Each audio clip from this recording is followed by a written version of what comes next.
Privatized ang telco industry. Kaya po hindi ginagastusan niya ng gobyerno sa ngayon. Tama ang sinabi ng ibang mga kasama ko rito. Hindi ito ginagastusan ng telco industry dahil kumikita sila sa cellphone calls at sa text. Kapag ka mabilis ang internet speed dito sa ating bansa, hindi na ho kayo magte-text o tatawag. Viber na kung anong application ang gagamitin ninyo. Kaya ayaw nilang gawin. Layunin po namin ni Senator Grace, kasabay sa paglalatag ng infrastructure at kalye sa ating bansa, dapat kasabay na rin ang paglalatag ng fiber optic at kable.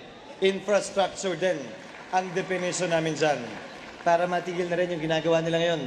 Gagawa ng kalye, makalipas ang 2 linggo, huhukayin yun para lagyan ng tubo at anumang kable. Noong nag-aaral ako, card catalog at library ang pinupuntahan ko. Ngayon, lahat ng estudyante, gamit ang internet, nagpupukol ng mahigit kumulang 1.2 trillion na tanong. Sa Google pa lamang yun, kada taon. Ano pa kaya yung ibang search engine? Karapatan na ang mabilis na internet speed.